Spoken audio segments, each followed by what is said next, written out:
Hey guys, today I'd like to talk about a pretty interesting topic.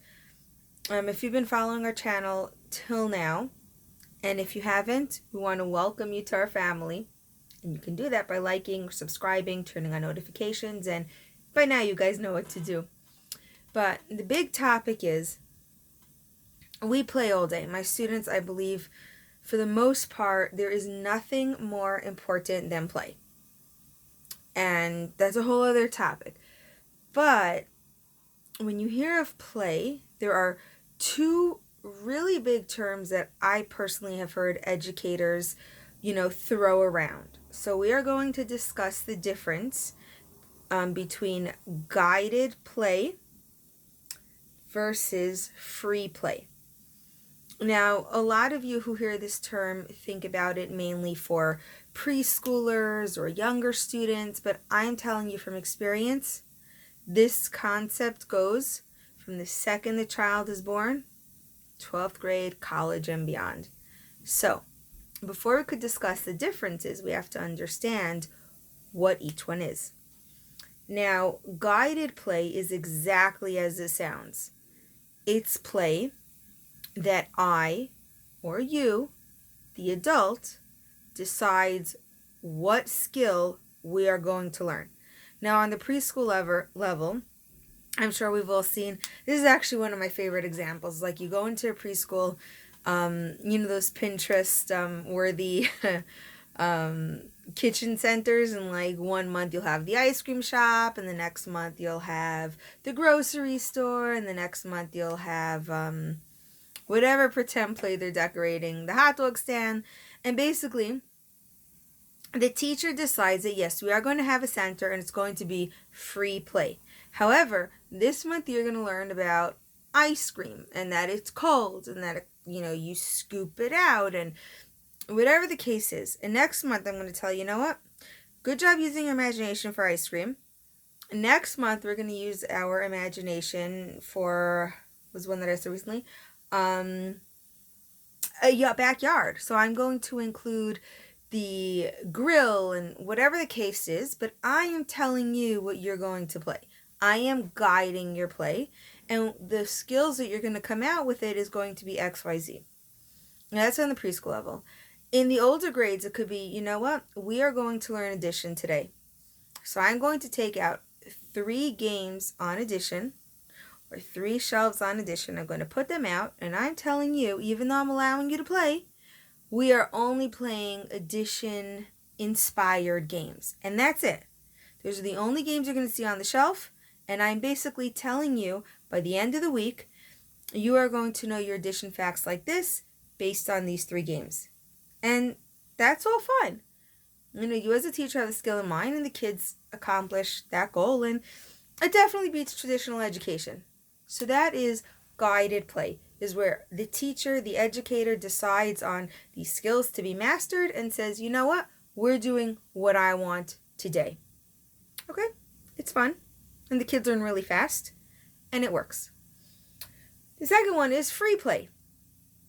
And free play is exactly as it sounds, where the child were just to get up and say, hey, this is what I'm learning today based on this is what I need to learn, and I'm facilitating it, so educator, work with me. As terms of the educator, it's like, wait, what? What am I doing today? How am I doing it? And yeah, basically that's it. Another part of free play is the critical thinking, is that the child comes into the classroom, the homeschool, the educational space, and says, well, what am I actually doing today? And what am I going to accomplish? And this is just a tip for the educator. If the child comes to you and just like, okay, I'm playing this, ask questions. Get the child to critical think, because free play is all about critical thinking. And the last thing is, in free play, is that it sparks a passion. And the passion is, I am the child. And what is it that I want to learn? Now, I'm going to post a separate video on how to set up a free play environment, because that is, whoa, you think of a lot of things. But So just to summarize it and tell you when I would use each one. Guided play is where the educator comes in and says, hey, this is what I'm going to do, and these are the skills you're going to learn. Guided play is a student who comes in and says, we're going to play this game. Quite simple. This is what we're going to learn today. Now, for the most part, I say go with free play. And again, I'm going to do a whole video on that. Just for right now, I'm going to tell you it works on critical thinking, problem solving, and motivation, which is all 3 skills that will really get children far in life. So almost always I choose free play. Because again, like if I guide the child, and yes, it's fun, where is that aha moment and whoa, I did it moment and I really did that moment? Now, while for the majority of the time I do not promote guided play, there are some exceptions. And there's 2 really big ones where I think guided play is super important. For example, I knew at the end of the year we were planning a party. And, bags of certain foods come in, let's say groups of 5, bag of apples. So how many apples do we need? So I waited the whole entire year, let the child engage in free play. And one child I knew was not really, understanding grouping, not up to multiplication. So I put out a game and I said, what, do you want to play with me? Because I had to guide the play because there was a deadline. Another example is, let's say, Thanksgiving or any holiday for that matter. If Thanksgiving is coming, there's a deadline. The kids don't really, not every child is going to be, ooh, I want to learn about Thanksgiving. And it could be for many reasons. Maybe they just don't know enough about it to excite them. But again, if you have that deadline, I would guide the play slightly, depending on the child. Like if I have a younger child, I'd be like, okay, you learned about Thanksgiving, great. You don't, what am I going to do about it? For an older child, I might be, yeah, why don't we try to play this game and learn about Thanksgiving? Why don't we try to act it out, read a book? So I will guide it if there is a deadline. Another way I would guide it is really the last exception, is if a child were to come to me with a question and I don't actually believe in answering, but I believe in giving them the tools to answer. For example, we have, a geography game that requires a lot of multiplication involved, let's just say. And so a child may come to me and say, well, here's my score. What's my total? And I'm like, you know what? I'll tell you what.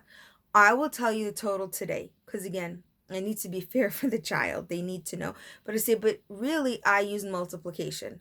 Now, instead of actually telling them I'm guiding their play, I'll be like, you know what? What skill can we work on together to help you next time? And they'll say, yeah, I need to learn multiplication. I'll be like, exactly. So in a way, I'm not totally guiding it, but I'm hinting to the fact where they need guided play. So to summarize this all up, because there's a lot of information there, guided play is when the adult is going to teach something through a lot of games and a lot of facilitation. That's guided play.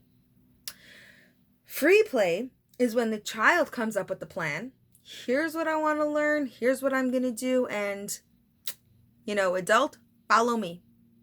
Now, I mostly promote free play because it does work on tons of leadership skills, independence, motivation, basically life skills you can't get with guided play. However, the 2 exceptions where I would do with guided play is number 1, if there is a deadline like a holiday, or number 2, if the child needs to learn a skill in order for their own growth. Like I said, in a game, if there's multiplication geography, they're acing geography, but they need a little bit of help with multiplication, so I may just kind of bring it up to them that we're working on multiplication. So don't forget to actually like, subscribe, and let me know what you think about this video, because I'm going to do a whole video on free play, because I summed it up quickly here, but free play is like, whoa, it's a huge topic in itself. And to do free play correctly, you as the adult need to come to the table with loads of information. So I'm going to do a separate video on that, and I don't really want you to miss it. So if you subscribe and hit that notification bell, well then, we'll be together longer. Thank you guys so much for joining the Benos Esther Malka family. Happy playing!